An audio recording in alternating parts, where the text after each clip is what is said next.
네, 안녕하세요. 헬로 에브리원. 지금부터 2020년 트래블 앤 투어리즘 글로벌 IR을 시작하도록 하겠습니다. 다들 이제 그 심사위원님들이 이제 우리말을 잘 하신다고 들어서 영어를 하려고 하다가 그냥 이제 한국말로 이제 하도록 하겠습니다. 오늘 심사위원 소개부터 좀 드리도록 하겠습니다. 오늘 네 분 심사위원님들께서 사실 뭐 심사위원이시자 사실 멘토링을 또 이제 가볍게 해주셔도 괜찮습니다. 그래서 네 분을 실리콘밸리 현지에서 모셨습니다. 먼저 빅베이슨 캐피탈의 윤필구 대표님, 피엘륜 대표님, 그다음에 세마 트랜스링크 인베스트먼트의 김범수 대표님, 그다음에 또 이번에 그 컬런트의 라이언 구 대표님, 그다음에 수김 이사님. 예, 오슬람의 이제 이사님이시죠. 이렇게 저희가 네 분을 모셨습니다.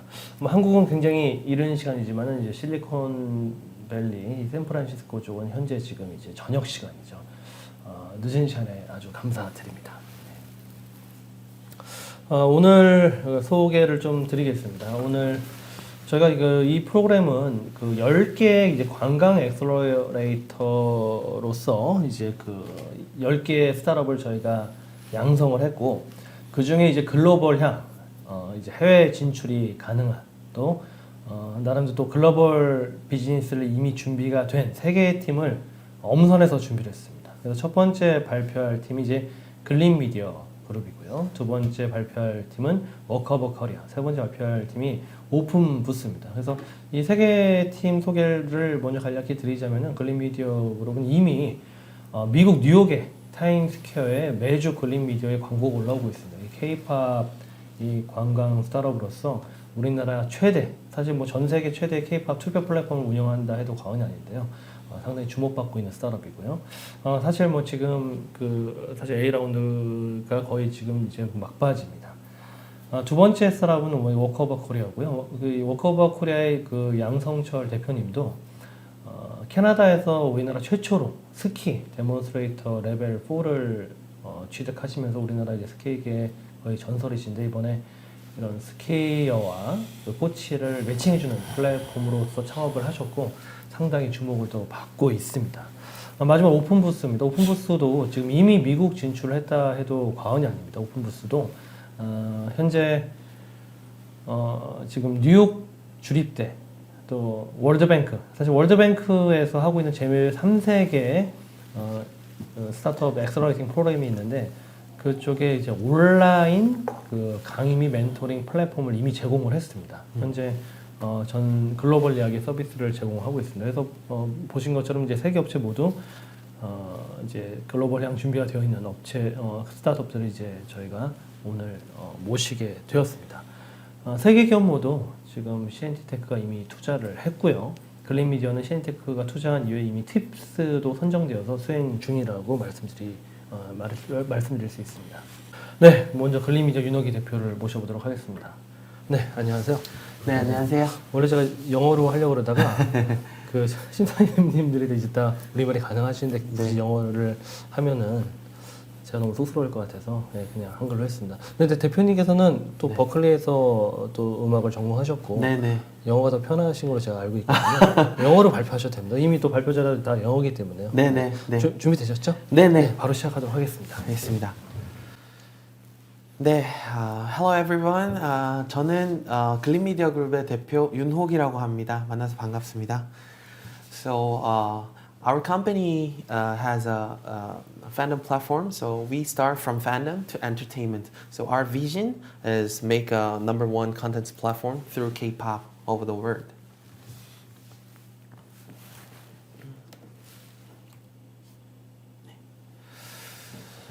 이 K-팝의 성장은 한국뿐만 아니라 해외에서부터 시작이 되어서 굉장히 급성장을 하고 있었습니다. 그 중에서도 특히 이 voting system, 투표라는 것이 한국부터 해외 사람들이 한꺼번에 모여서 굉장히 많이 즐길 수 있고 참여할 수 있는 굉장한 플랫폼들이 여기저기에 이제 생기게 되었는데요. 여러 가지 이제 기사들부터 해서 한국뿐만 아니라 해외에서도 팬덤이 어떻게 한국 K-팝에서 이렇게 활동들이 이루어지고 있는지 그런 것들을 계속 이제 성장성을 볼 수 있고요. 그런 것들이 팬덤의 자발적으로 정말 voluntary 이 K-팝 팬덤들이 모여서 투표하는 것들을 많이 볼 수가 있습니다.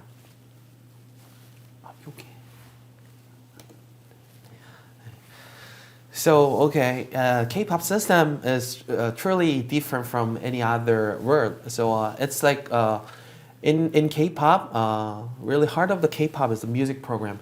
Truly, it's a music chart program. So there is only 6 program in Korea. Only 4 broadcasting system has that. So KBS, MBC, and SBS and Mnet. Only that 4 TV broadcasting system has a music chart show. The reason why music chart show is important, the music chart show is all the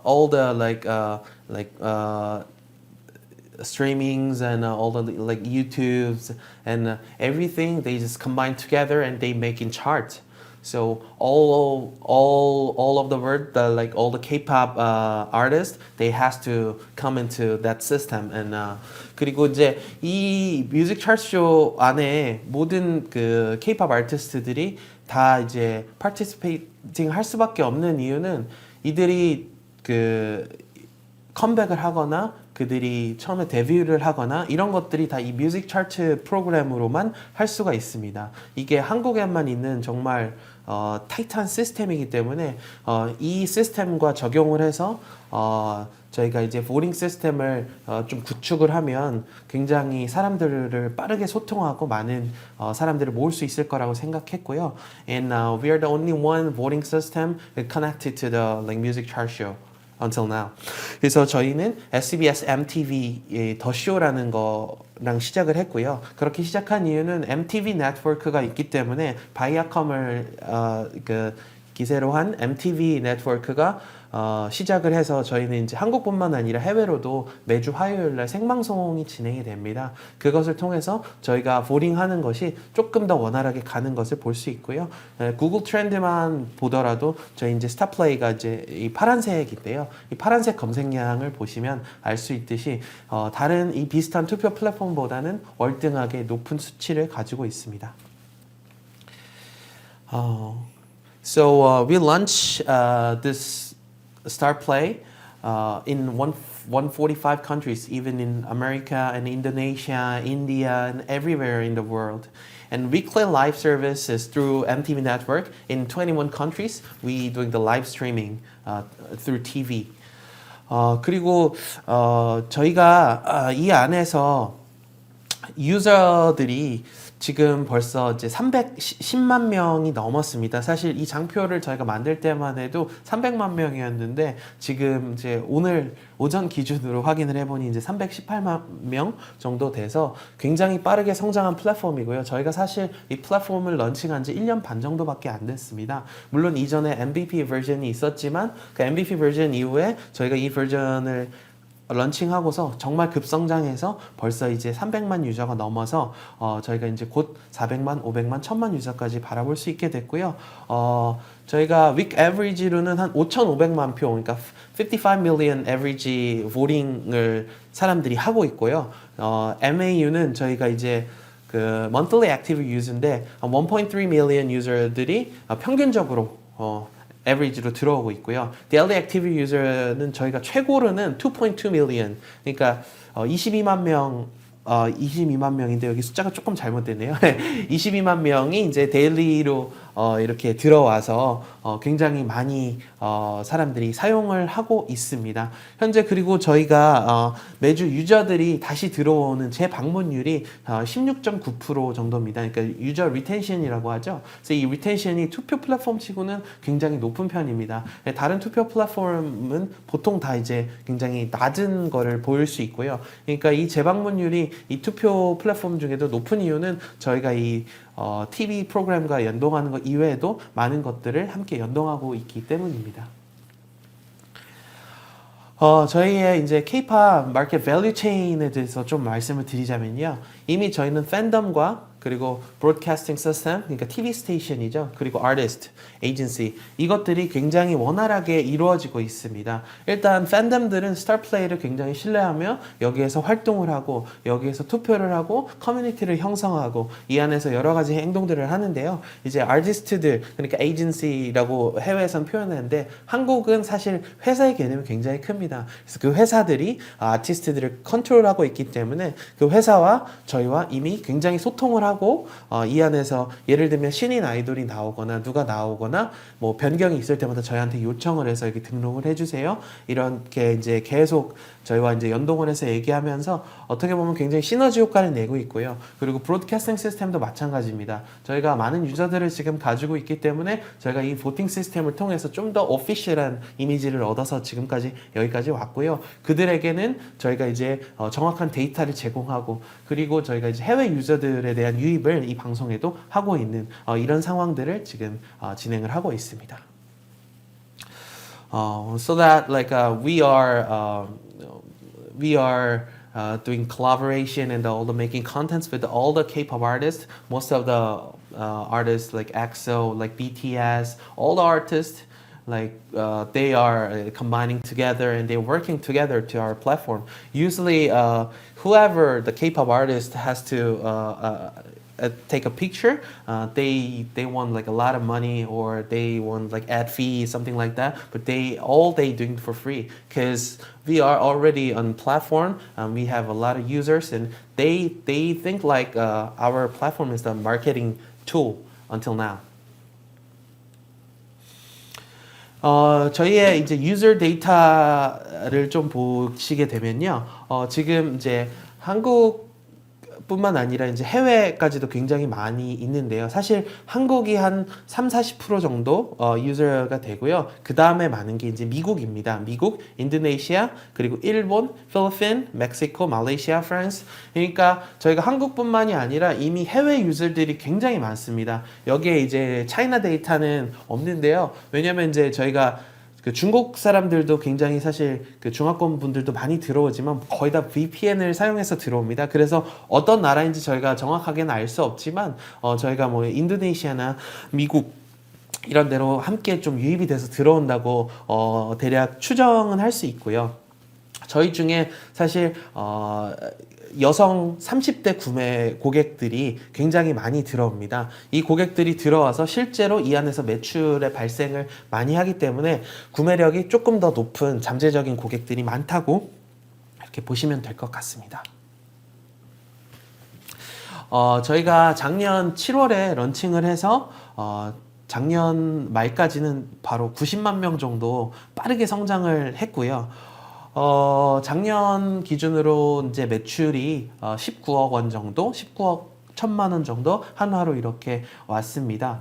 그리고 현재까지 이렇게 이제 유저들이 굉장히 빠르게 성장하면서 이렇게 매출이 잘 이루어졌던 이유는 저희가 이 중에 유료 결제가 저희 실제 고객 중에 95%가 유료 결제를 합니다. 그래서 저희가 이제 두 가지 투표의 방식이 있는데요. 하나는 유료 결제, 그러니까 이제 인앱 페이먼트죠. 그걸 하고 또 하나는 이제 광고를 보거나 광고를 설치하거나 오퍼월에서 뭘 설치하거나 아니면은 애드버타이징 동영상을 보거나 이런 식으로 해서 이제 많은 사람들이 저희 안에 이제 매출을 올려주시는데요.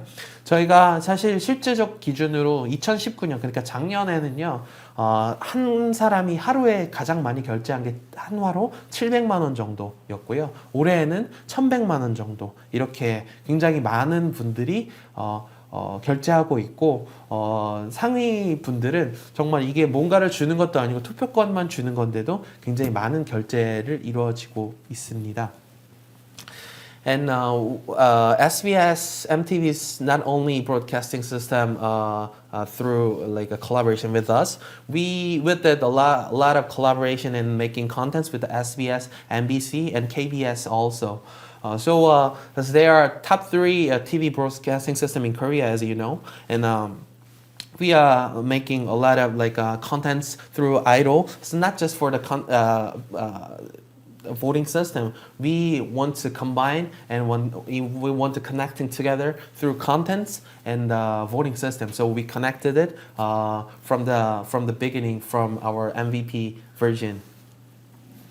그리고 저희가 지금까지는 이제 SBS, MTV와 이렇게 협력을 하면서 보링 시스템을 갖고 오고 싶어하는 플랫폼들이 되게 많았어요. 이게 굉장히 유저들이 파워풀하게 모일 수 있고 그 다음에 이것을 통해서 많은 사람들이 돈을 벌 수 있다고 생각하기 때문에 이거를 이제 가져오고 싶어 하는데 저희는 이제 굉장히 저렴한 가격에 매년 몇억 원 정도 되는 가격에 저희가 이거를 가져와서 매년 애뉴얼리 이제 컨트랙트를 해서 진행을 했었는데 이제 내년부터는 저희가 이 시스템이 좀 바뀝니다. 내년부터는 저희가 그 지출하던 돈을 이제 내지 않고 저희가 SBS하고부터 먼저 이제 협력을 해서 저희가 새로운 비즈니스 모델을 좀 만들어냈습니다. 그 비즈니스 모델을 통해서 저희가 이제 퍼센테이지로 이들에게 이제 수익을 조금씩 쉐어해주고 저희는 투표를 가는 권리는 무료로 가져오게 이런 것들이 이제 바로 2021년부터 돼서요. 내년부터는 한화로 한 5억 원에서 7억 원 정도는 저희가 바로 아낄 수 있게 되었습니다. 그래서 이제 저희가 스타플레이에서 이 다음 비즈니스 모델로 시작하는 게 바로 CPS몰입니다. CPS몰은 Cost per Sales라고 해서 쉽게 얘기하자면 저희가 물건을 판매하면 그 판매하는 물건에서 어느 정도 일정 부분을 수수료처럼 저희가 이제 투표권을 나눠주는 형식인데요.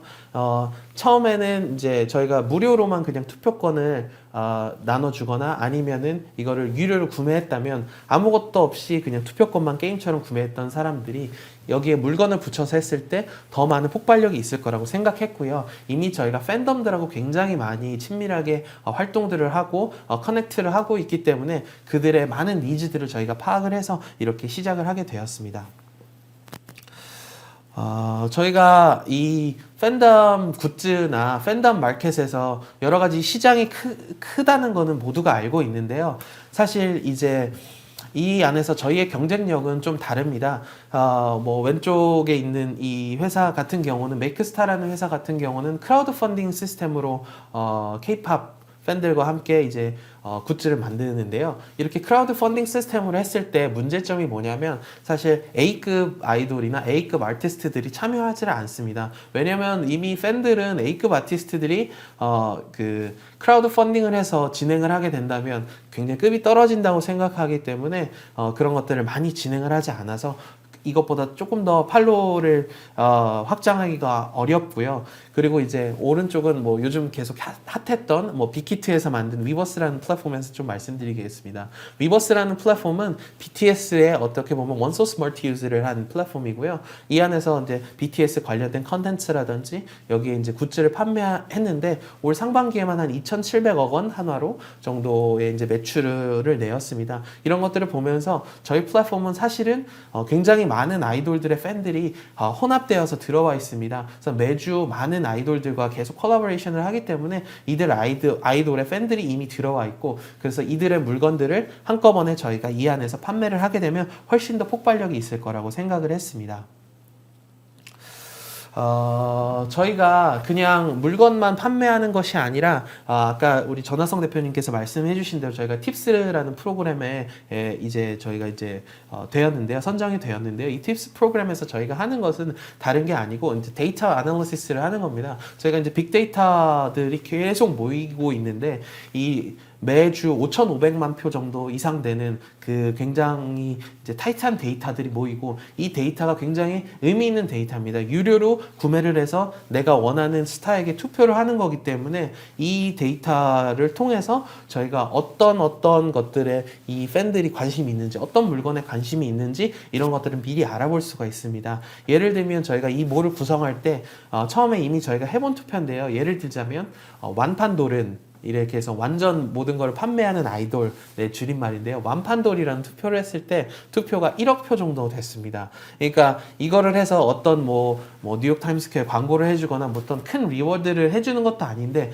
사람들이 돈을 내서 이렇게 투표를 해서 그 이미지를 만들고 싶은 거를 저희가 확인을 했고요. 그렇게 한 팬들은 당연히 구매 지표로 넘어가서 그들이 이 완판돌이 예를 들어서 뭐 BTS의 누구가 됐다 치면 그 물건을 바로 연결해서 이렇게 CPS 몰로 판매하는 이런 방식부터 저희가 좀 준비를 하고 있습니다. 그래서 저희가 커머스로 할 거는 크게 세 가지인데요. So the first of all, we're gonna connect the TV station and we're gonna make the MD, which is like merchandise. Through like TV station. 그러니까 이 카피라이트를 TV 스테이션에서 먼저 해결해주고 거기에서 홍보를 함께 해주면서 저희가 그 카피라이트를 가져와서 아이돌의 실제 얼굴과 여러 가지들을 사용해서 방송과 함께 홍보를 하면서 저희 안에서 물건을 판매하는 그 물건을 판매하면 CPS 방식을 통해서 투표권을 조금 더 나눠주는 이것을 저희가 방송국하고 지금 협의를 했기 때문에 이것에 대한 비전을 방송국에서도 굉장히 크게들 보고 있습니다. 그래서 저희가 SBS뿐만 아니라 타 방송국하고도 지금 협의를 하고 있고요. 이거를 저희가 판매를 하는 온라인 샵부터 먼저 만들어서 내년부터는 이것을 커머스로 좀 진행을 할 예정을 하고 있습니다. 그리고 두 번째는 저희가 이제 오픈 굿즈인데요. 이 오픈 마켓이 어떤 거냐면 사실 그 어떤 그 엔터테인먼트사의 펀디멘탈은 다른 회사들하고 많이 다릅니다. 엔터테인먼트는 이 아이돌을 통해서 원소스 멀티 유즈 이걸 하는 것들이 엔터테인먼트의 어떤 기본적이고 펀디멘탈인데 이것들을 조금 더 뜯어보자면 그래서 이제 제품을 만들거나 이런 것들에 대해서는 보통 다 하청을 많이 주게 됩니다. 그리고 많은 본인들의 이렇게 피를 요구하기 때문에 그런 것들에 대해서 퀄리티가 많이 좋을 수가 없습니다. 그래서 사실 아이돌 굿즈를 실제로 팬들이 직접 만들어서 판매하고 그들이 그걸로 수익을 얻은 다음에 또 아이돌의 마케팅에 참여하는 이런 활동들을 굉장히 많이 보는데요. 저희가 이런 홈마라고 하는 홈마스터라고 하는 그 아이돌 팬들하고 저희가 많이 커넥트가 되어 있기 때문에 두 번째로는 오픈 굿즈를 이 안에서 오픈 마켓처럼 그들이 입점을 해서 직접 판매하고 저희는 판매 수수료를 가져가는 뭐 이런 것들을 저희가 이제 지금 구축을 해놨습니다. 여기에 당연히 조금 더 더해서 저희가 이제 CD를 판매하고 이 안에서 이제 저희가 이제 팬 사인회를 함께 하고 이런 것까지 저희가 온라인으로 먼저 진행을 할 수가 있습니다. 그리고 그 다음에는 이제 스타플레이 굿즈인데요. 이제 저희가 데이터를 통해서 새롭게 말씀드리고 싶은 건 데이터를 통해서 이제 굿즈들을 또 만들어서 이 데이터를 활용한 저희가 이제 차트를 좀 연동하는 것들을 준비를 해서 지금 특허를 준비 중입니다. 저희가 지금까지 유저 단위별로 1년에 얼만큼 썼는지를 봤더니요. 한 637원이라고 저희가 러프하게 잡아봤습니다. 왜 이렇게 봤냐면 저희가 이제 단위들이 워낙 사람들이 300만 명 정도 되다 보니까 300만 명에 그냥 실제 저희 매출 난 거를 실제 이거를 믹스해서 저희가 잘라 보니까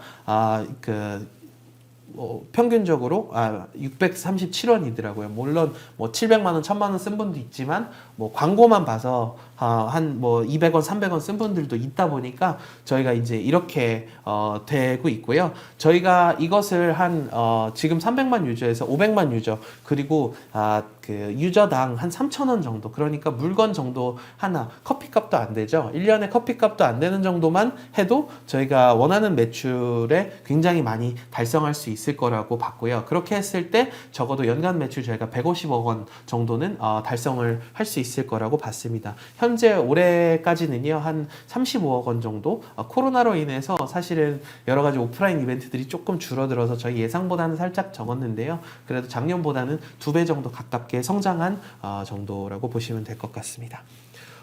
그리고 K-팝에 계속 한국을 돌아다 보니까 SBS도 그렇고 뭐 KBS, MBC도 그렇고 뭐 코엑스도 있고 여러 가지 있지만 이 K-pop 팬들이 한국에 와서 관광을 하고 놀만한 장소들이 별로 없더라고요. 한국 팬도 그거는 마찬가지였고요. 그래서 저희가 이번에 그 정부 이제 지원 사업에 하나 이제 당첨이 돼서 당선이 되어서 저희가 이제 건물 사옥을 매입하게 되었습니다. 이 사옥에서 이제 저희가 스타 플레이그라운드라는 브랜드를 가지고 여기서 이제 어떤 팬 이벤트를 하고 이 안에서 저희가 했던 방송들, 음악 방송들을 이 안에서 실제 컨텐츠 촬영을 하고 여기 카페에서 저희의 모든 것들을 만들고 예를 들면 스타벅스 사이렌 오더 하듯이 저희가 앱에서 먼저 결제를 하고 여기에서 이벤트에 당첨해서 팬하고 스타들하고 만나는 이런 장들을 계속 만들어 주려고 준비를 하고 있고요. 이 안에서 또 다른 이제 음악 컨텐츠를 한꺼번에 열어서 이것들을 컨텐츠로도 저희가 이제 수익을 좀 더 만들고 그 다음에 저희가 이제 팬들과 아티스트들과 조금 더 연결하는 정말 소통할 수 있는 플랫폼으로 성장시킬 준비를 좀 하고 있습니다. 그래서 저희가 이번 시리즈 A 라운드에 모으고 있는 자금은 한 30억 원 정도 되고요. 최소 30억 원이고 최대한 50억 원까지 저희가 이렇게 바라보고 있고요. 저희가 일단 개발팀을 조금 더 사람들을 많이 늘리기 위해서 한 거기에서 5억에서 10억 원 정도를 이제 보고 있고요. 온라인 몰이 생각보다 그냥 입점만 시키는 게 아니라 말씀드린 대로 사이렌 오더 같은 것도 저희가 연동해 놔야 되고 여기에 조금 더 저희가 이제 펀더 시스템을 타이트하게 잡아서 많은 데이터들을 모으려고 합니다. 그래서 한 10억에서 15억 원 정도 여기에 이제 스펜드를 하려고 하고요. 그 다음에 저희가 오프라인 허브 스타 플레이그라운드에 여기 좀 더 꾸미고 스튜디오를 만들고 이 안에서 여러 가지 행동들을 해야 되기 때문에 여기서 한 6억에서 8억 원 정도 들 것 같고요. 그 다음에 컨텐츠 프로덕션 저희가 이 안에서 컨텐츠를 만들고 실제로 저희 안에서 지금 이제 동영상을 스트리밍 할 수 있게 서비스 플레이어까지는 만들어 놨습니다. 그래서 여기에서 계속 컨텐츠를 만들어서 공급을 하고 투표와 저희가 커머스를 연결하려고 하기 때문에 여기에서 한 4에서 7억 원 정도 들 것 같고요. 저희가 이제 아까 말씀드린 대로 한 5억에서 7억 원 정도를 방송 가운데 좀 줄일 수 있기 때문에 이제 그거를 조금 더 나아가서 다른 방송들 그리고 다른 것들을 마케팅을 이걸 써서 조금 더 스펜드를 할 예정을 이렇게 갖고 있습니다. 네, 이제 저희 핵심 팀 멤버인데요. 저는 I studied in Berklee College of Music in Boston. I just actually studied like music performance and producing kind of thing. And I was a producer in New York City also. So I worked with a lot of like pop scenes and R&B hip hop scene. And after that, I just come back to Korea and I started with start working with the K-pop scene through like JYP and YG and SM, a lot of that kind of thing. And after that, I connected to the like TV station and as a music director I did a lot of like music audition program 그리고 저희 뭐 CSO, CCO, CTO 이렇게 이제 저희 핵심 멤버들이 있는데요. 이제 뭐 저희 CSO 같은 경우는 원래 이제 플랫폼에서 이제 그 패션 플랫폼을 먼저 만들었던 분이고요. 저 이제 CCO 같은 경우는 방송국에서 실제로 제작 경험이 많아서 이제 방송국과의 연결 그리고 팬덤과의 소통을 주로 맡고 있고요. 저희 CTO는 원래 이제 티켓몬스터 본부장 출신으로 거기에서 이제 시스템을 만들었고 그 이후에 이제 포잉이라는 거에서 이제 오더하는 이런 시스템들을 만들었던 개발 쪽 인력입니다. 그래서 이분이 이제 모셔와서 저희 쪽 CTO로 합류해서 함께 이렇게 하고 있습니다. 실제로 저희의 다른 인력들은 사실 팬덤 출신들이 굉장히 많습니다. 그래서 그 팬덤 출신들의 인력들과 저희 이런 전문 플랫폼을 보는 인력들과 이렇게 믹스돼서 있다고 보시면 될 것 같습니다. 저희가 이제 바라보는 목표들은요, 이제 크게 이제 조금 더 커머스 플랫폼으로 저희가 이제 성장해 나가면서 2021년에는 한 150억 원, 그리고 22년에는 300억 원까지 이제 컨텐츠까지 거기에서 조금 더 저희가 매출을 만들면서 그 정도까지 바라보고 있고요. 저희가 이제 빠르게 성장을 해서 저희는 이제 IPO까지 바라보면서 이렇게 큰 컨텐츠 플랫폼 그리고 K-pop 플랫폼 중에 한국에서 이전에는 없었던 새로운 시스템을 만들어내는 플랫폼으로 성장해 나갈 예정을 하고 있습니다. 지금까지 글린미디어 그룹이었고요. 감사드립니다. 네, 대표님 설명 잘 들었습니다. 질문이 많으셔서 좀 빨리 진행하겠습니다. 네. 윤필구 대표님께서 질문 주셨는데 그 보팅 메커니즘에 대한 추가적인 설명을 좀 요청하셨어요. 네네. 실제 이게 돈을 많이 내면 더 많이 표를 살 수 있는지, 또 한 번 들어서 볼팅할 수 있는 항목이 한 개인지 여러 개인지 설명 좀 부탁드립니다. 네.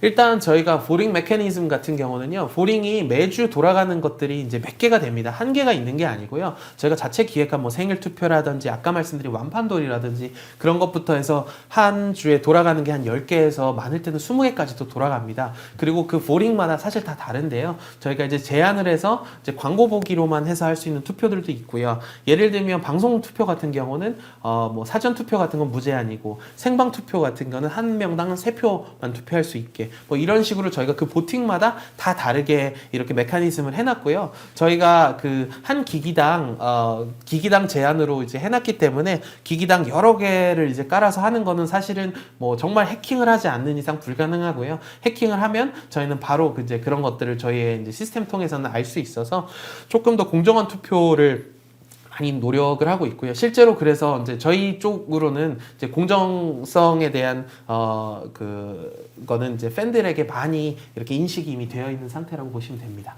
네, 그 바로 다음 김범수 대표님 질문을 좀 드리겠습니다.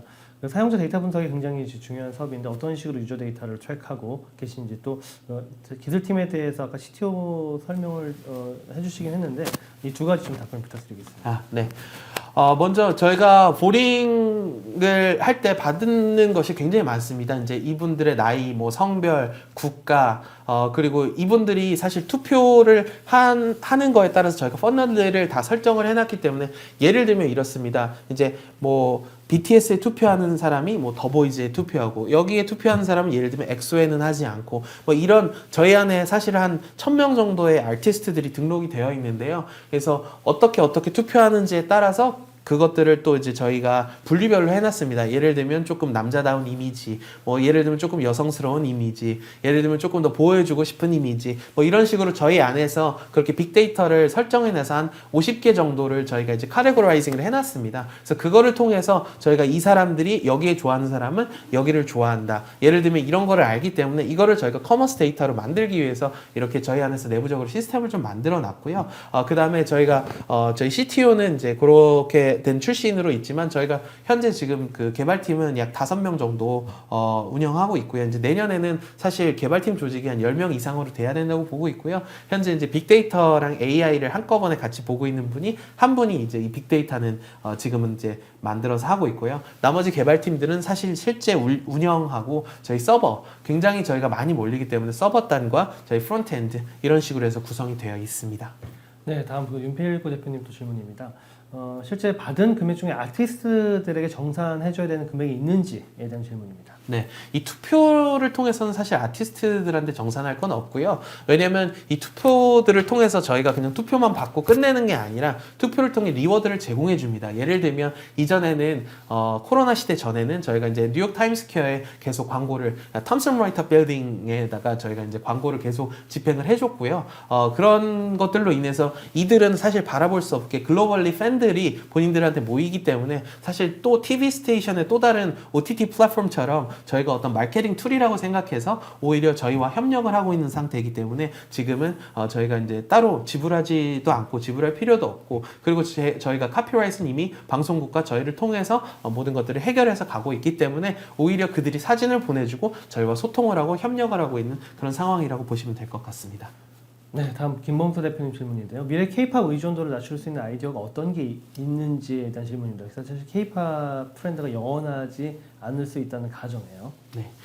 사실 K-팝은 이미 시스템이라고 저는 보고 있습니다. 이 K-팝이라는 시스템 자체가 말씀하신 대로 어느 정도까지 갈진 모르지만 사람들보다 이 시스템이라는 건 전 세계 어디에도 없기 때문입니다. 이 K-팝이 이렇게 잘 될 수 있었던 건 바로 이 시스템의 힘이었다고 봅니다. 이 IT가 강국으로 될 수 있었던 것도 사실 어떤 데이터 아나리시스 때문이라고 생각하는데요. 이거와 마찬가지로 K-팝도 어떤 그런 분석과 시스템 때문이었다고 봅니다. 전 세계 어디서도 없는 에이전시가 아닌 이런 시스템이기 때문에 이 시스템은 계속 갈 거라고 보고요. 이것을 통해서 이 시스템을 해외에 계속 수출하면서 저희는 사실 이미 이것들이 구축이 되어 있기 때문에 조금 더 나아가 저희가 이제 방송까지 이제 송출을 할 수 있는 여력까지 되면 저희가 이제 해외에 하나씩 가서 그 나라의 아티스트들과 계속 협업을 하고 그 나라의 방송국과 협업을 해서 저희가 또 다른 이런 생태계를 구축해 나갈 예정을 하고 있고요. 이미 사실 코로나 시대 전에 저희가 이제 작년에 계속 꾸준하게 하던 거는 베트남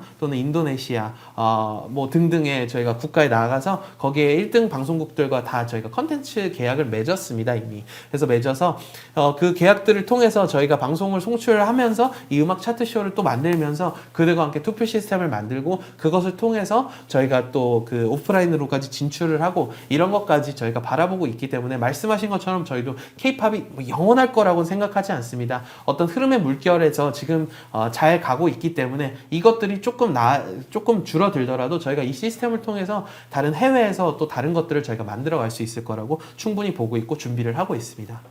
예, 다음 라이언 구 대표님 질문입니다. 온라인 쇼핑몰에서 그 완제품을 판매할 때 개당 이익률, 영업이익률을 여쭤보셨습니다.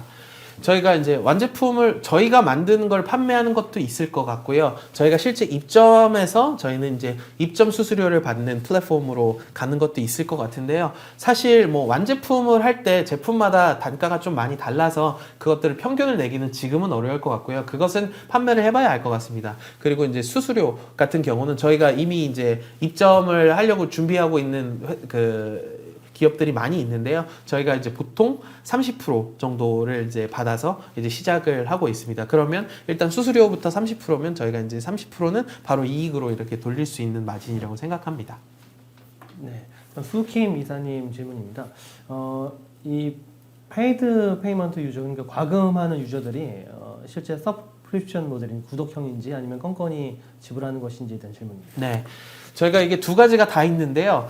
서브스크립션 모델도 이미 만들었습니다. 그래서 서브스크립션 모델을 저희가 이제 컨텐츠를 이제 조금 더 제작하게 되면 거기에 조금 더 얹어서 서브스크립션 모델에 대한 확률을 좀 더 그러니까 비율을 높이려고 하고요.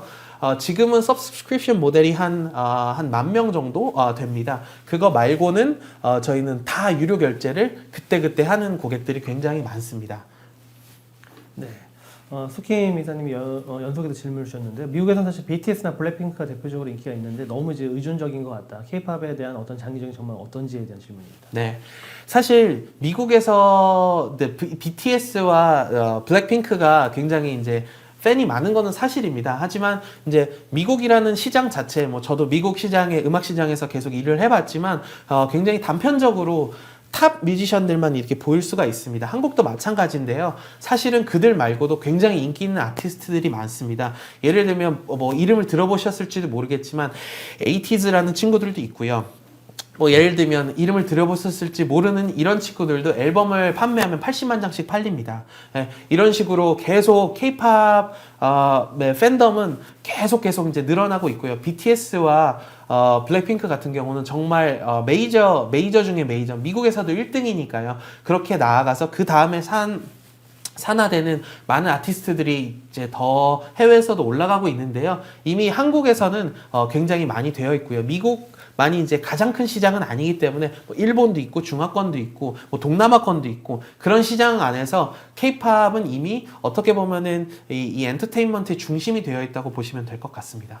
네, 김범선 대표님 질문입니다. 현재 좀 경쟁 구도에 대해서 설명을 컴피티터에 대한 질문이십니다. 네, 이제 저희 컴퓨터들은 사실 이전에는 그 플랫폼들이 이전에는 이제 투표 플랫폼이었어요. 근데 저희가 이제는 어떻게 보면 피벗을 하면서 저희가 이제 커머스 플랫폼으로 가면서 가장 큰 뭐 경쟁할 수 있는 건 아까 이제 두 가지 보여드렸지만 뭐 메이크스타 같은 플랫폼이나 뭐 위버스 같은 플랫폼입니다. 그래서 그런 커머스 플랫폼들이 저희의 이제 경쟁사라고 저희는 이미 보고 있고요. 투표 플랫폼 같은 경우에는 저희가 이제 다른 타 투표 플랫폼보다는 한 유저들 유저들이 2배 이상으로 많습니다. 월등하게 저희가 많기 때문에 이미 그들과는 경쟁이 아니고 저희가 이제 피벗해서 새로운 커머스 플랫폼들과 조금 더 경쟁 구도를 가지게 될 것 같고요. 조금 다른 점에 대해서 설명드리면 말씀드린 대로 위버스 같은 경우는 많은 매출을 내고 있지만 BTS에 한정되어서 되어 있고 저희는 방송 그리고 거기에 이제 여러 가지 아이돌들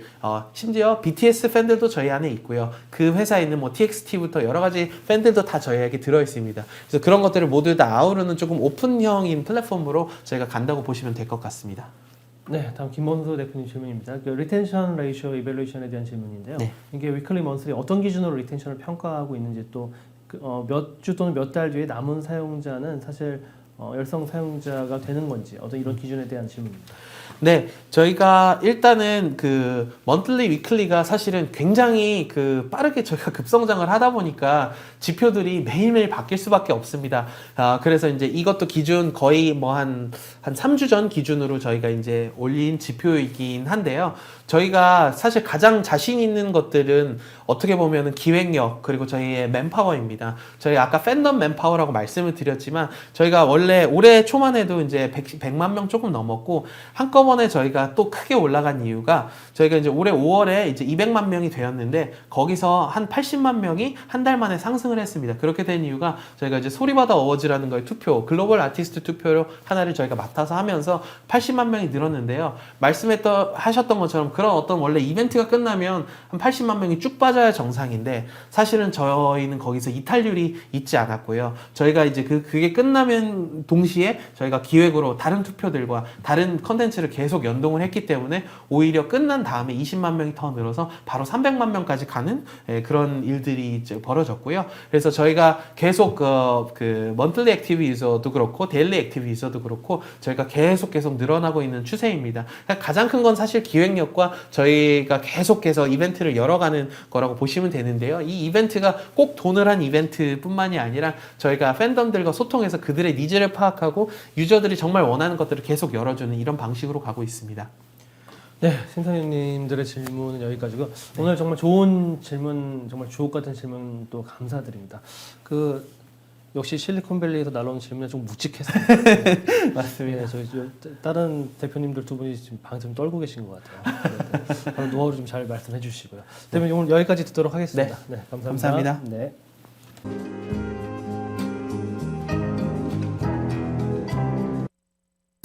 네, 바로 두 번째 발표할 양성철 대표님 모셨습니다.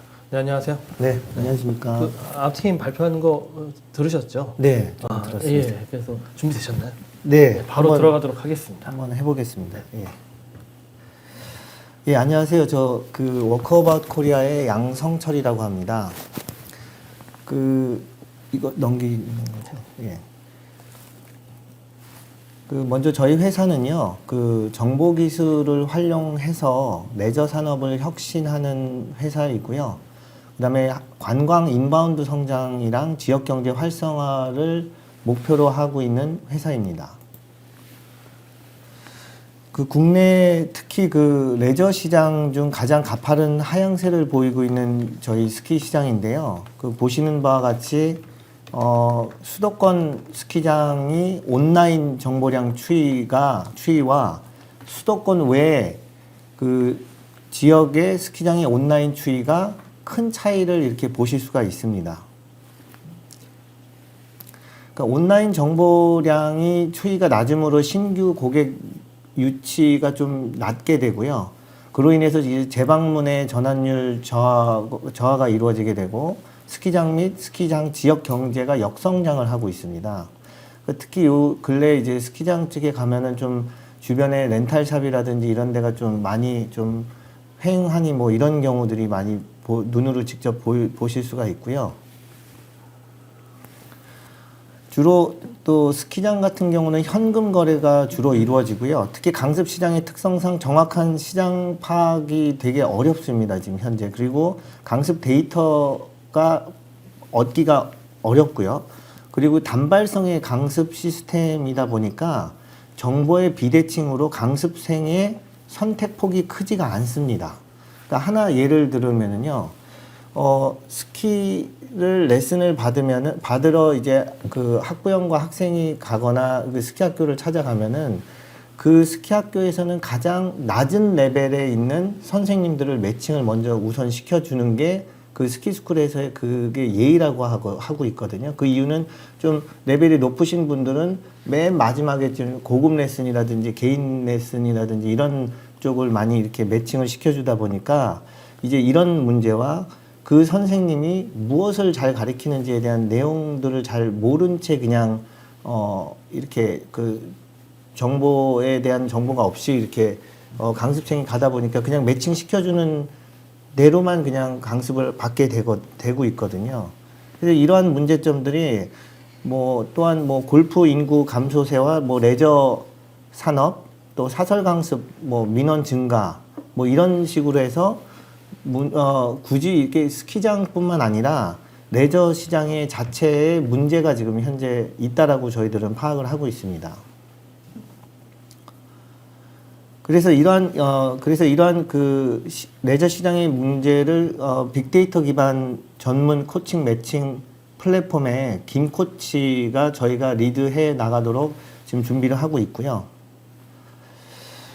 그 스키장을 포함한 레저 시장의 가장 큰 문제점은 아까 말씀드렸다시피 정보 비대칭입니다. 그 예를 들면 제가 이제 캐나다 위슬러에서도 한 8년, 9년 정도 근무를 한번 한 적이 있었는데 당시 때 이제 저희 그 강사 선생님들이 1,600명이 당시 때 일을 하고 있었고 전 세계 스키어들이 와서 레슨을 받는 가운데 이게 오늘은 나는 누구를 가리키게 되지? 또는 상대방은 나는 오늘 누구를 만날까? 누구의 선생님을 만나야 되지? 뭐 이러한 약간 불안한 감도 어느 정도 있게 되고요. 그 다음에 뭐 이 사람이 어떤 특화에서 레슨을 잘 하는지 또는 뭐 우리 한국도 마찬가지입니다. 아이를 잘 가르치는 건지 안 그러면 쇼턴을 잘 가르치는지 안 그러면 뭐 패럴렐 롱턴을 잘 가르치는 건지 뭐 이런 거에 대한 그 배경을 전혀 알 수가 없는 상태이고요. 또한 이제 뭐 외국도 유럽도 캐나다도 미국도 뭐 일본도 한국도 마찬가지지만 강습을 마친 다음에는 강습 때 얘기했던 심튼 즉 증상에 관련된 것들을 얘기는 합니다. 당신의 잘된 점은 무엇이고 잘못된 점은 무엇인데 앞으로 이런 걸 더 노력해야 됩니다라고는 얘기는 하지만 실제로 강습 받은 사람들은 뒤돌아서면은 아무것도 모르게 되거든요. 그래서 이러한 부분들에 대한 강습 피드백이 사실은 없다라는 거죠. 그래서 이제 저희가 이러한 그 문제 해결을 강습생과 지도자를 직접 매칭하는 어떠한 스마트 어플리케이션과 강습생이 리조트 내에서 소속 강사들과 선택할 수 있는 어떠한 키오스크를 설치하여 리조트와 또 외부의 선생님들과의 정보를 미리 알고 이제 선택을 하거나 일을 해결할 수 있는 이런 방안도 있습니다. 그래서 이러한 처음에는 이제 스키 기반으로 하지만 다양한 이제 레저 산업에 진출하여 관련된 지역 경제랑 또한 함께 성장시켜 나갈 계획도 가지고 있습니다. 그 사실은 저희가 그 김코치라는 그 앱이 지난 10월 19일 날에 오픈을 베타 버전을 했다가 좀 개발자의 문제가 있어서 지금은 좀 완전히 오픈돼 있는 상태고요.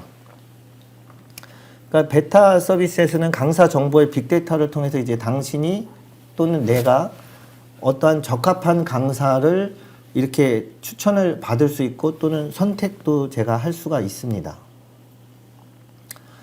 그러니까 이번 베타 서비스에서는요, 뭐 특히나 강습 후에 피드백이 없는 레저 스포츠 시장 이런 거를 좀 서비스하기 위해서 영상도 넣을 수 있고요. 사진과 더불어 체계적인 교육 피드백을 제공하는데요. 이거를 이제 앱에서 확인 가능할 수 있습니다. 지금까지 받아온 나의 그 강습 실력이랑 나의 실력 향상을 한눈에 볼 수 있고요. 스키 발전에 관련된 뭐 어떠한 원동력이 될 수가 있고요. 이거는 국히 뭐 스키뿐만 아니라 향후에는 뭐 다양한 스포츠에 이제 이렇게 확대가 됨으로 인해서 각 그 스포츠의 그 실력 발전에 원동력이 될 수가 있습니다. 첫 번째 우리 테스트베드는요, 국내 시장 중 가장 하향세인 스키 산업을 저희가 선정을 했고요. 그 이유는 정보의 비대칭이 가장 높고요. 데이터 수집이 가장 느립니다. 그 대신 이제 혁신 가능성이 가장 높은 산업으로 이제 전략을 세웠고요. 왜냐하면은 국내에 그 스키장 경영인 협회라는 곳이 있고 스키장 경영인 협회가 똘똘 뭉쳐서 어떠한 사고와 어떠한 이런 데이터들, 뭐 인구들 왔다 갔다 하는 그런 데이터들도 확보는 했지만 사실은 잘 이렇게 그 뭐 노출을 안 하고 있는 상태거든요. 그래서 이제 시장 진입을 먼저 그 스키로 진행을 했고요. 그 현재 그 플랫폼 성장과 그 시장 진입을 위한 세 곳과 함께 플랫폼 런칭을 협의 중에 있는데 지금 아직도 지금 요거는 저희가 좀 개발이 조금 늦어지는 바람에 아직도 협의 중에 있습니다. 그래서 일단은 한 군데는 용평 스키장 같은 경우는 그 용평 스키 학교가 외주를 주었는데 그 외주 업체랑 지금 커뮤니케이션을 하고 있고요. 내년에 저희 그 긴코치에 관련된 그 시스템과 그 키오스크를 지금 이용할 계획은 지금 갖고 있습니다.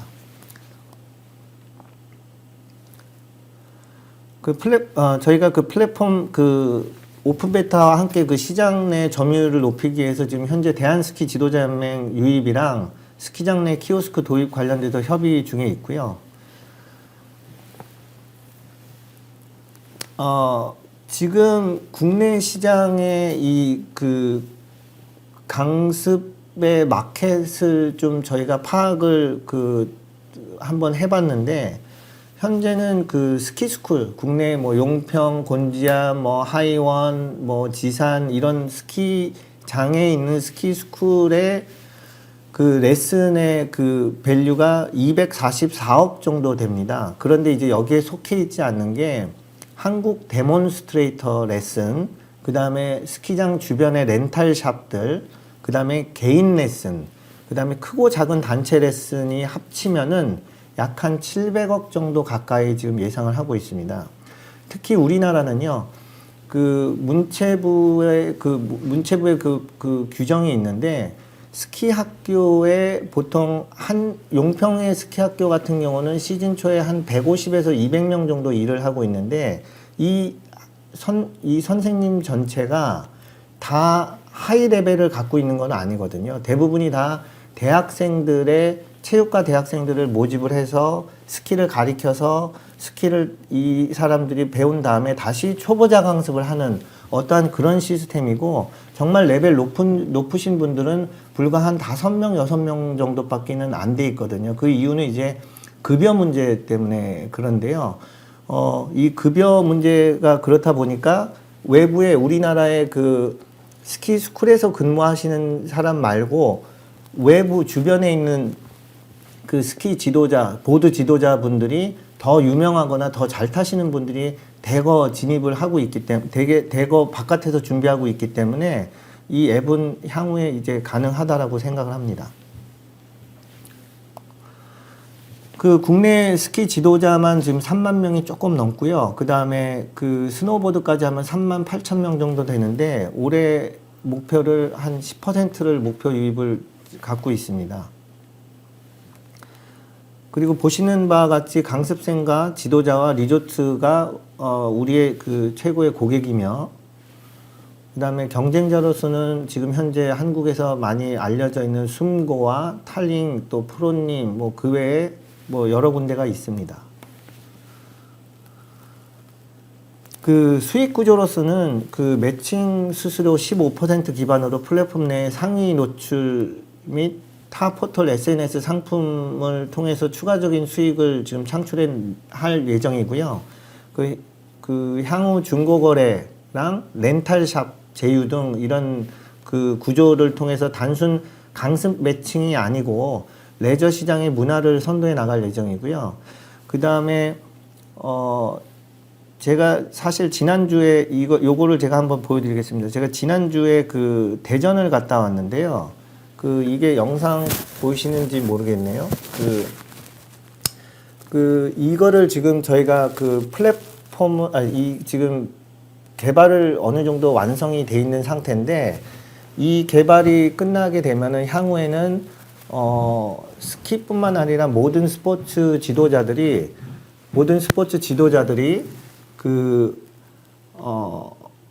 어떠한 그 분석을 쉽게 할 수 있도록 할 수 있게 하는 그런 프로그램이거든요. 근데 이거를 지금 컴퓨터 상에서는 알고리즘이 개발이 됐는데 이거를 과연 김코치 앱으로 어떻게 끌어들이는지에 관련돼서 지금 그거는 저희가 투자를 향후에 받으면은 진행을 할 계획입니다.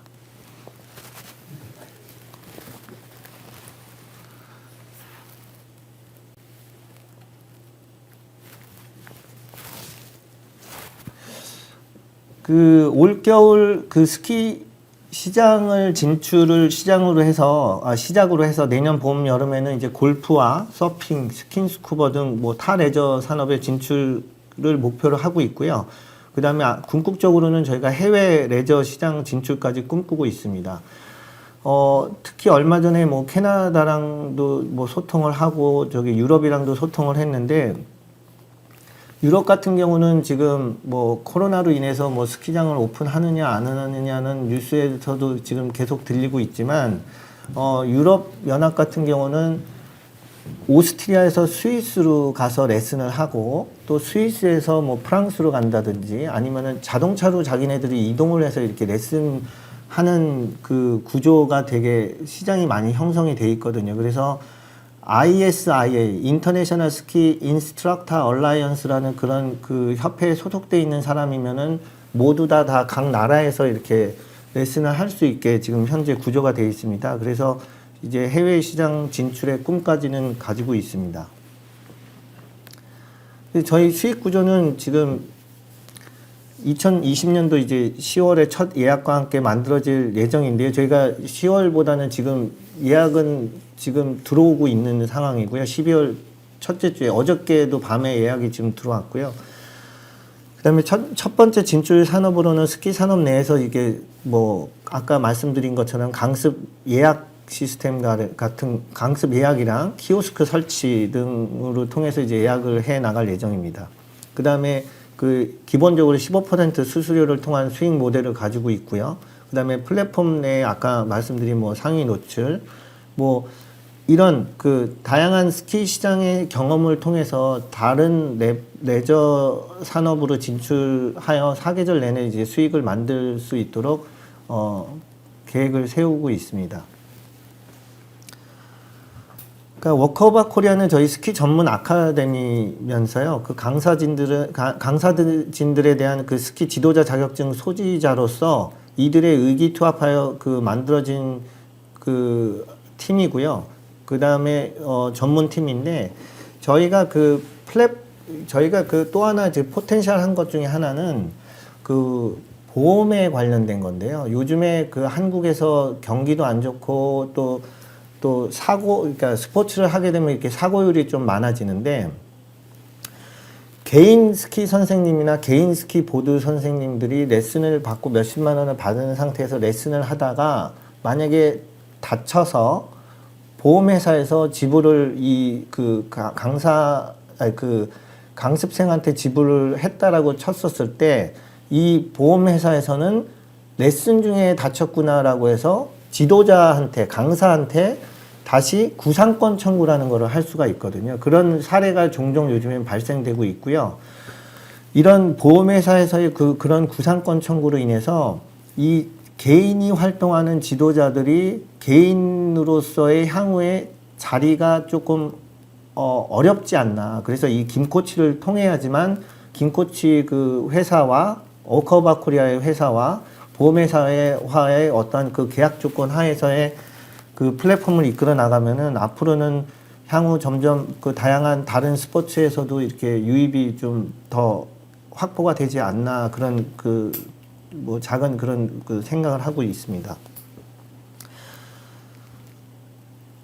예. 그리고 저희 뭐 워커오버 코리아 저 같은 경우는 뭐 이미 스키 쪽에서 좀 오랫동안 활동을 하고 있었고요. 그다음에 외국에서도 캐나다에서도 한 9년 정도 활동을 하고 그밖에 뭐 지금 FIS 알파인 스키 TD로서 또 활동을 하고 있습니다.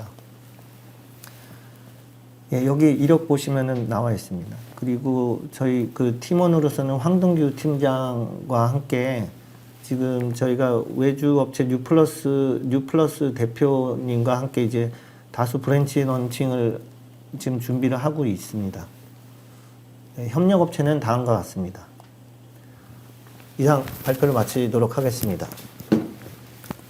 네, 대표님 바로 질문으로 들어가도록 하겠습니다. 네. 우선 첫 번째 질문은 지금 이제 수김 이사님 질문인데 사실 좀 피어투피어 서비스라기보다는 우버, 에어비앤비 같은 이제 그 공경제형 플랫폼인데 실제 요즘에 뭐 긱 이코노미, 긱 노동자, 뭐 플랫폼 노동자 이런 순과 비슷한 형태의 플랫폼으로 이해하시면 될 것 같습니다. 첫 번째 질문에 제가 답변 드려 넘어가도록 하겠습니다.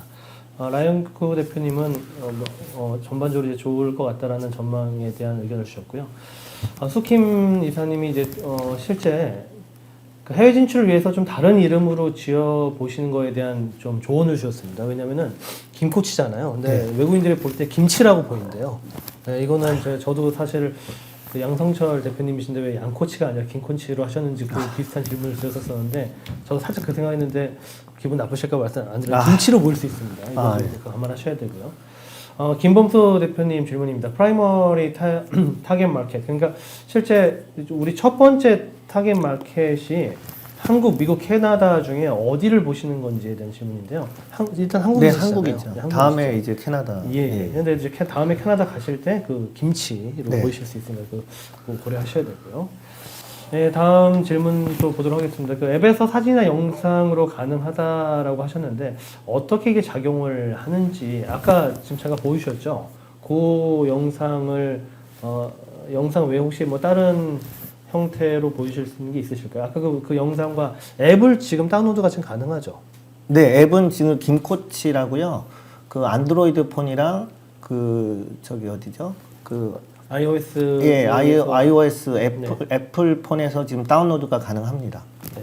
한번 그 심사위원들 다운로드 받아 보시면은 좋을 것 같습니다. 근데 그 영상 분석 기능 아까 이런 부분들은 아까 이렇게 잠깐 시연을 보여주셨는데 그게 나중에 이게 업그레이드 될 계획으로 저희 투자사는 그렇게 알고 있습니다. 네. 네, 다음 질문은 이제 스코츠의 특화 사실 아까 그 경쟁사로 승고를 말씀해 주셨는데 지금 그 윤필구 대표님하고 김범수 대표님이 같은 질문 내용입니다. 그러니까 승고 같은 플랫폼이 지금 있는데 우리가 승고랑 경쟁을 할 만한 우리의 컴페터티브니스 그러니까 경쟁 우위가 무엇이냐 거기에 대한 질문이거든요. 그 지금 승고 같은 경우는 저희 스키 지도자들이 좀 그 한 1,400명 정도 지금 속해 있는 것 같은데 그 먼저 이제 일단은 가격 면에서 소비자가 원하는 가격은 낮은데 지도자는 저희 스키 같은 경우는 데몬스트레이터 강습은 50만 원, 뭐 레벨 3는 40만 원, 뭐 레벨 2는 25만 원, 30만 원 이런 가격들이 형성이 돼 있고 외국도 마찬가지로 그런 가격들이 레벨에 따라서 형성이 돼 있는데도 불구하고서 순고는 서로 낮은 가격을 해야지만 그 소비자가 선택을 하는 그런 구조거든요. 그러다 보니까 숨은 고수지만 숨은 고수답게 자기의 그 가격을 또는 자기의 레슨 어떠한 그런 밸류를 찾아가지는 못하고 계속 서로 간에 가격만 낮추다가 그냥 거의 뭐 그런 시장이 거의 파괴되는 뭐 7만 원짜리 레슨 뭐 이런 경우도 있거든요. 그러다 보니까 서로 그냥 그런 경우는 숨은 고수가 아니고 정말 싼 강사 선생님들 정말 자격증도 거의 없고 막 잘 못 가리키고 태권도 예를 들어서 수영 강사들이 스키 잠깐 해가지고 뭐 애들 가리키는 이런 쪽에 있는 레벨들이 대다수의 숨고에 들어가서 아마 활동을 하지 않나 그렇게 생각을 하고 있거든요. 그러니까 정식적인 그런 뭐 어떤 그런 게 아니죠. 그러니까 지도자들에 대한 어떤 그런 밸류도 저희 김코치는 잡아주게 되면서 네네. 홍보도 되면서 개인 기업으로서도 홍보도 되고 네. 뭐 이러면서 이제 서로 간의 가치를 이제 쉐어해 나가는 그런 구조죠. 그러니까 네. 가격 면에서 너무 다운하는 거는 아닌 것 같아요. 예. 그러니까 그럼 경쟁 우위. 예, 경쟁 우위는 실제 퀄리티다. 네, 퀄리티다. 예. 네, 퀄리티로 답변해 주셨습니다. 네, 예. 예, 그리고 이제 헤릭스 TV 아마 대표님이신 것 같은데 실제 지금 코치와 강사 사이의 관계가 형성이 되잖아요. 네. 그래서 저도 뭐 예를 들어 스킬을 배운다 그러면 코치와 당연히 친해질 텐데 네. 우리 플랫폼을 무시하고 네. 직거래하면 어떻게 하냐 거기에 대한 질문 어떻게 대응할 것이냐에 대한 질문입니다. 그 지금 베타 환경이다 보니까 지금 서로 간에 만약에 이제 전화번호들이 그러니까 플랫폼 이탈 관련 경우는 아까 제가 말씀드렸다시피 이제 그 보험회사에서의 어떠한 그 부상당했을 때 구상권 청구라든지 강습권이라든지 이런 플랫폼 내에서 제공받을 수 있는 다양한 혜택들이 이제 필수적인 것인데 이탈률을 이걸로 인해서 좀 최소화할 수가 있고요. 또 하나는 그러니까 서로 간에 이제 연락처를 주고 받으면은 연락에 대한 거를 서로 이렇게 잡아낼 수 있는 저희 그 회사 내부에서 잡아낼 수 있는 그 기능이 지금 아마 준비 중으로 알고 있는데 그렇게 해서 이제 서로 간에 이렇게 막 커뮤니케이션을 다양하게 하지만 이렇게 전화번호나 이렇게 서로 소통을 그 이상에 할 수 있는 건 좀 예, 그럼 정리하자면 어쨌든 우리만이 가지고 있는 어떤 그 보험을 좀 약간 우리는 바잉 파워가 있으니까 좀 싸게 할 수 있겠죠. 그래서 그런 네. 보험 형태 같은 서비스로 네. 방어를 하고 네. 또 하나는 이제 실질적으로 우리 소속되어 있는 데몬스트레이터들이 네. 따로 그냥 뒷거래를 한다, 네. 잡아낼 수 있다, 뭐 그런 네. 말씀으로 이제 이해를 하겠습니다. 네, 네.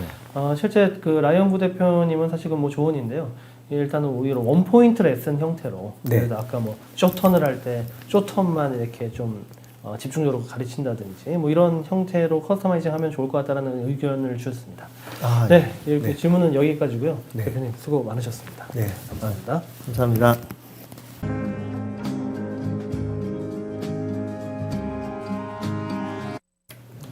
예, 대표님. 그래서 이제 앞선 두 팀 이제 잘 보셨죠? 보니까 네. 아침이다 보니까 막 에너지가 넘쳐가지고 다 발표를 지금 길게 하시고 계세요. 편안하게 하시면 됩니다. 네. 준비되셨죠? 네. 네, 반갑습니다. 온라인 박람회 플랫폼 오픈부스의 허민재 대표입니다. 저희는 오픈부스라는 온라인 박람회 플랫폼을 기업의 세일즈 마케팅의 어려움에서 시작을 했습니다. 실제로 제가 삼성 엔지니어링이라는 회사에서 글로벌 프로젝트 관리를 할 때 실질적으로 이라크라는 어떤 해외 환경에 있었고 그리고 거기에서는 어떤 새로운 기술이나 아이템을 접하기가 굉장히 어려웠습니다. 그리고 제가 다시 소프트웨어 스타트업, 기술 기반의 스타트업을 이동을 해서 그리고 사업 개발이라는 업무를 하면서 정말로 어떤 바이어와 셀러 그리고 기술 기반의 어떤 기업들이 만날 수 있는 환경은 굉장히 현재 어렵다라는 것들을 체감을 했습니다. 그리고 박람회는 그런 곳들이 한 자리에 모이기 때문에 어떤 하나의 긴 세일즈 과정의 집합체라는 어떤 굉장히 좋은 세일즈 마케팅처라는 걸 알 수 있었습니다. 하지만 안타까웠던 점은 오프라인이기 때문에 오프라인 박람회에 참가하는 참가 기업과 그리고 박람회를 여는 주최사 그리고 방문하는 관람객 바이어에게는 어떤 물리적인 시공간의 제한성이 굉장히 어떤 제한적인 환경으로 환경이 되어 있었습니다. 그래서 절대적인 시장 규모는 약 4조 원으로 일반적인 영화 산업의 2배 정도로 큰 시장이었지만 참가하는 기업은 전체 국내 기업의 1%만이 박람회를 참가하고 또 참여를 하는 그런 환경을 보면서 이런 박람회 환경이 어떤 온라인 박람회 플랫폼 형태로 제공이 되면 시장 전체 풀이 확대가 되고 다양한 참가 기업들이 업종과 이런 것들이 상관없이 참가를 하면서 어떤 비즈니스의 허브가 되고 세일즈 마케팅의 솔루션 역할을 할 수 있겠다라는 생각을 하게 됐습니다. 그래서 저희는 2018년 코로나 이전부터 이러에 대한 기업의 어떤 니즈를 확인을 해서 온라인 박람회 플랫폼 오픈부스를 시작을 했고 다양한 박람회들을 개최를 해오면서 직접 시장에서 니즈를 체감을 하고 페인 포인트들을 확인해 나가고 있습니다. 현재 단계에서 시장에서 제공되고 있는 것들을 잠시 설명을 드리면 먼저 소개관, 그리고 익시비트 홀, 그리고 부스, 그리고 세미나 홀로 되어 있고 부스 같은 경우에는 대회에 공개되는 일반적인 퍼블릭한 오픈 부스와 그리고 실제 1대1 비즈니스 상담 같은 프라이빗하게 진행될 수 있는 프라이빗 부스를 함께 제공을 드리고 있습니다. 그래서 행사를 직접 주최하는 분들은 기능과 그리고 개체 두 가지 요소가 다 필요한데 저희 오픈부스 플랫폼을 이용하는 이유는 단순한 하나의 기능뿐만 아니라 모든 기능들이 다양하게 복합적으로 되어 있는 플랫폼이기 때문에 개체에 적합하다 라는 거에 대한 니즈를 충족드리고 있어서 저희 플랫폼을 현재 많이 사용을 하고 계십니다. 실제로 좀 더 구현되어 있는 사용되는 모습을 좀 더 보여드리겠습니다. 실제로 한국무역협회에서 9월에 개최했던 내용이고 부스 리스트에 들어가면 오픈된 부스를 현재 보고 계십니다. 그래서 다양한 컨텐츠들, 브랜디드 컨텐츠들이 들어가 있고 어떤 많은 정보들이 함축되어 있고 여기에서 바이어, 관람객분들은 부스를 보면서 필요한 내용들을 즉시 전달을 하고 그리고 이어서 어떤 프라이빗 부스로까지 진행이 되는 그런 프로세스를 하나에 담고 있습니다. 현재 2018년 10월부터 2020년 10월까지 총 13건의 전시 박람회를 온라인 전용으로 현재 개최를 했고 그리고 약 2만여 명의 관람객들이 박람회당 유입이 되고 있고요. 그리고 컨택트 같은 경우에는 평균 100여 건 이상이 발생이 되면서 실제로 오프라인 박람회에 대비해서 어떤 부스에서 발생되는 컨택트 상담 횟수는 크게 대동소이하지 않는 것을 확인할 수 있었고 근데 그에 반해서 온라인이기 때문에 어떤 주최사의 프로핏이 절대적으로 좀 더 크다라는 것들을 확인을 하고 좀 더 추정을 할 수 있었습니다. 저희는 직접 주최사분들과 다양한 이야기를 해보면서 이분들에게 좀 더 필요한 게 넥스트 스텝으로 필요하겠다라는 것들을 깨달을 수 있었고요. 그게 어떤 박람회, 오프라인 박람회가 갖는 본질적인 가치를 온라인과 동일하게 제공을 해야 된다라고 생각을 했습니다. 그래서 박람회라는 걸 좀 더 깊게 보면 직접 사람과 사람이 만나면서 어떤 그런 모든 과정들이나 문화 활동들이 일어나는 공간임을 저희는 인식을 할 수 있었고요. 그리고 온라인에서도 동일하게 제공을 해주기를 그 시장에서 현재 바라고 있는 상태입니다. 그래서 저희는 온라인 박람회라는 것 자체를 하나의 컨텐츠로 보고 그리고 박람회는 이 수많은 컨텐츠들이 담긴 컨텐츠 컨테이너라는 것으로 재인식을 해야 된다라는 생각을 했습니다. 그리고 더 중요한 거는 컨텐츠의 어떤 소비하고 참여할 수 있는 환경이 좀 더 고도화되고 디벨롭이 돼야 된다라는 어떤 목표와 방향성을 설정을 한 상태입니다. 그래서 좀 더 실행 전략을 설명을 드리면 현재 저희가 제공하고 있는 다양한 관들과 그리고 CRM적인 요소들 모든 어떤 하나의 행사가 개최되고 주최되고 기획되기 위한 모든 기능들을 SaaS 형태의 솔루션으로 제공을 해서 그리고 전체적인 어떤 그 코스트가 절감이 되고 이게 다시 컨텐츠로 재투자되는 컨텐츠 선순환 구조를 기능적으로 제공을 하겠다라는 첫 번째 목표를 세웠고 그리고 그 다음에는 어떤 개인화된 컨텐츠를 제공하기 위한 데이터 활용입니다.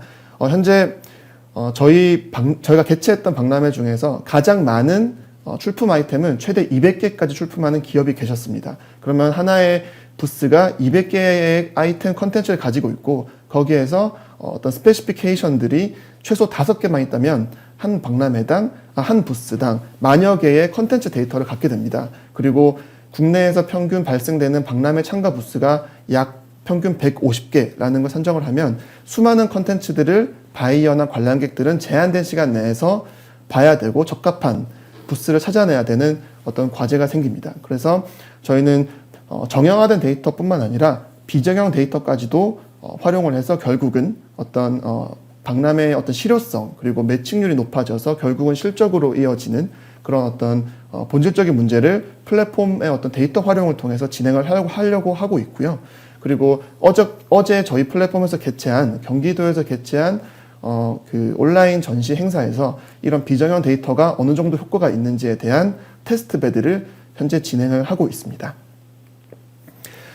저희는 앞서 말씀드렸던 것처럼 기능과 개체라는 필수적인 기능이 두 개가 필요합니다. 그래서 저희 어떤 경제 상대로서의 주요한 거는 예를 들면 웨비나와 같이 기능에 특화된 플랫폼과 대비하면 저희는 기능 플러스 개체라는 것들이 함께 제공 가능하기 때문에 어떤 전문적인 개체가 필요한 주최사 분들에게는 현재 저희 플랫폼이 가장 적합하다고 인식이 되고 있고 앞으로 이런 것들을 더 고도화해서 하나의 단위 프로젝트마다 저희 어떤 프로젝트 매니지 운영 역량을 단계적으로 역량을 키우고 그러면서 현재 투입되는 부분들에서 기능적으로 투입되는 부분들은 계속 시스템화 시키면서 투입 요소를 절감하는 방향으로 비즈니스 전략을 진행을 하고자 합니다.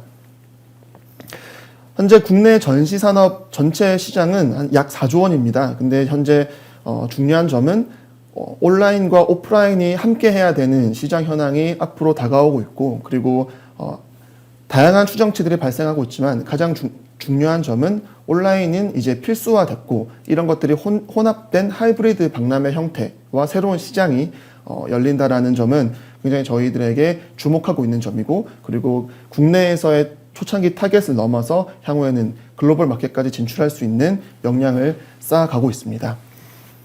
현재 2020년 올해는 작년 대비해서 약 2,500% 정도 성장한 단계고, 그리고 매월 150%씩 성장을 하고 있습니다. 그리고 국내에서는 향후 3년 이내에 매달 약 40건의 박람회가 개최가 되면서 매출 목표를 200억 원 매출이 국내에서만 발생하는 것을 목표로 하고 있습니다.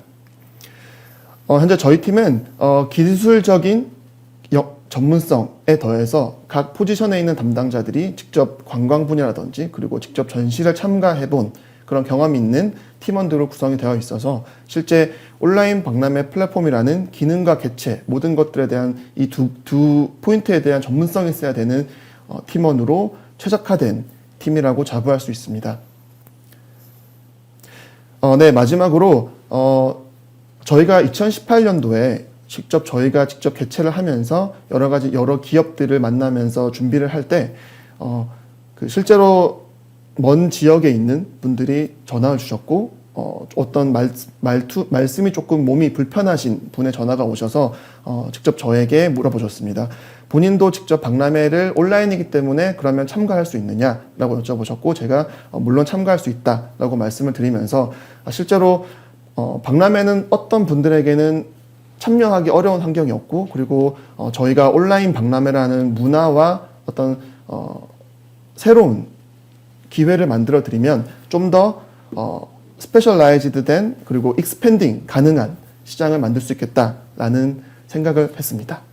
네, 이상 오픈부스 발표 마치겠습니다. 감사합니다. 네, 대표님 발표 잘 들었습니다. 바로 네. 이제 질문 올려주셨는데요. 바로 보도록 하겠습니다. 네, 첫 번째 질문은요. 일단은 이름이 좋다. 오픈부스. 김코치 하는 이제 감사합니다. 주셨고요. 김범수 대표님 질문인데, 전시회 부스 내 사실 목표가 방문자 연락처를 받아서 교류하는 기능이잖아요. 근데 이 부스에서 방문자 연락처를 받고 교류할 수 있는 기능에 대해서 좀 더 자세한 설명을 좀 요청하셨습니다. 네. 현재 오픈부스에 있는 부스는 어떤 비즈니스를 제안을 하고 그리고 상담을 하기 위한 좀 비즈니스에 특화된 현재 컨택트로 되어 있습니다. 그래서 컨택트는 크게 두 가지의 기능이 있고요. 하나는 제안, 그리고 하나는 1대1 프라이빗 미팅 요청, 크게 두 가지가 있고, 프라이빗 미팅 요청을 하면 스케줄링이 돼서 프라이빗 부스로 이어서 실시간 상담을 오픈부스 플랫폼 내에서 할 수 있게끔 기능 구현되어 있습니다. 근데 말씀하셨던 부분에서 저희가 컨택트를 더 다양하고 활성화할 수 있는 방안을 현재 아이디에이션을 한 상태고요. 그 방안으로서는 말씀하셨던 것처럼 누군가는 명함을 남기고 싶고, 누구는 가벼운 관심을 줄 수도 있고, 그런 것들에 좀 더 쉽고 빠르게 그런 것들의 감정 표현을 다이렉트로 하지만 아주 쉽고 빠르게 할 수 있는 거에 대한 컨택트 어떤 디벨롭에 대한 현재 시안이 나와 있는 상태고, 내년도 초창기에 새로운 프로젝트가 열릴 때는 좀 더 B2C에 적합한 프로젝트를 오픈이 될 때 적용 테스트를 할 예정입니다. 네, 다음 질문입니다. 수킴 이사님 질문인데요. 익시비션 부스라든지 부스와 어떤 세미나 홀 등등 여러 가지가 있는데, 이 소프트웨어 프로그램을 자체 제작하신 건지 아니면 다른 회사의 서비스를 활용하시는 건지에 대한 질문입니다. 네, 현재 전체 플랫폼 구조는 저희가 직접 개발을 한 상태고, 그리고 저희 말씀드렸던 부스에 있는 어떤 라이브 스트리밍 같은 것들은 현재 오픈 API를 인베디드한 상태로 기능 제공을 하고 있습니다. 하지만 오픈 소스이기 때문에 저희가 플랫폼 내에서 직접 사용자들이 턴 온, 턴 오프 할 수 있는 기능들도 다 시스템화 해놓은 상태입니다. 네, 김범수 대표님 질문입니다. 지금 사실 이제 국적이 이제 사실 이런 글로벌리한 사스 비즈니스잖아요. 그러니까 네. 현재 지금 호핀과 같은 회사는 VC 투자를 상당히 크게 받았는데, 호핀과 같은 회사를 우리 경쟁사로 보면 되는 건지, 만약 경쟁을 해야 한다면 우리의 경쟁 우위는 무엇인지에 대한 질문입니다.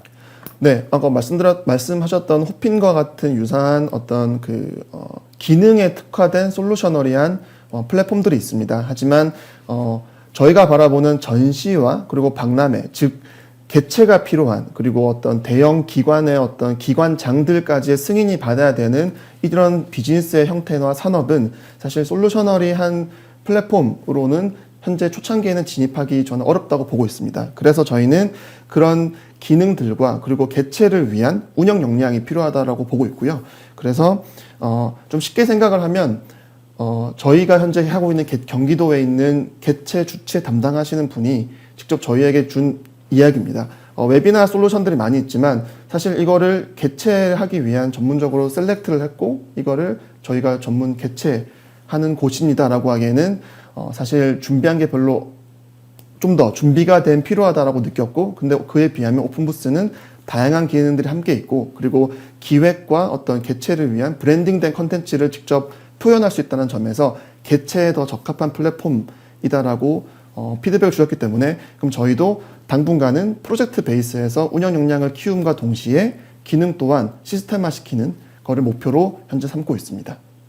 네, 사실 이제 김범수 대표님 그 현재 질문에 이어서 사실 유사한 질문들입니다. 그 수킴 이사님하고 라이언구 대표님 질문을 좀 묶어서 말씀드리면 지금 이제 그 호핀 말씀해 주셨는데 현재 사실 미국이나 유럽에 이런 그 버추얼 부스 스타트업이 꽤 많거든요. 근데 이 스타트업들이 지금 뭐 호핀 외에도 여러 다른 스타트업에 대한 어떤 경쟁사에 대한 조사가 있었는지 그리고 또 라이언구 대표님도 실제 여러 이게 시장이 굉장히 크잖아요. 컴포넌트에 다양한데 우리가 어떤 타겟 마켓에 어떻게 포지션을 좀 하고 있는 건지, 그러니까 어떤 추가적인 어떤 조사한 기업들에 대한 경쟁 우위와 또 우리가 어딜 또 타겟하는지에 대해서 좀 추가적인 설명해 주시죠.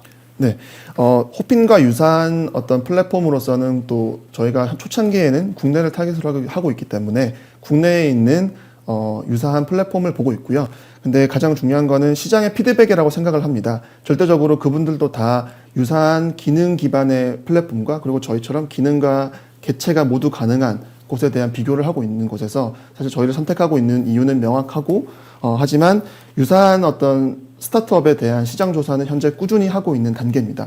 그리고 저희가 좀 더 주목하고 있는 어떤 그 시장 현황은 사실 저희 쪽으로 글로벌 1위 전시업체가 저희 오피스에 직접 방문을 해서 어떤 저희와 협업을 하고 싶다라고 말씀을 실제로 하셨고 어느 정도 단계가 진행됐습니다. 하지만 그분들은 자본력과 여러 가지 어떤 인프라는 충분하지만 사실 좀 조직 규모가 아주 크다라는 좀 명확한 단점이 있었고요. 의사결정이 좀 어려운 단점이 있었고 그리고 저희가 갖고 있는 어떤 기능이 아니라 그리고 개체에도 적합한 솔루션이 필요하다라는 직접적인 피드백을 받았기 때문에 그 피드백에 맞춰서 향후 발전을 할 목표를 현재 세우고 있습니다.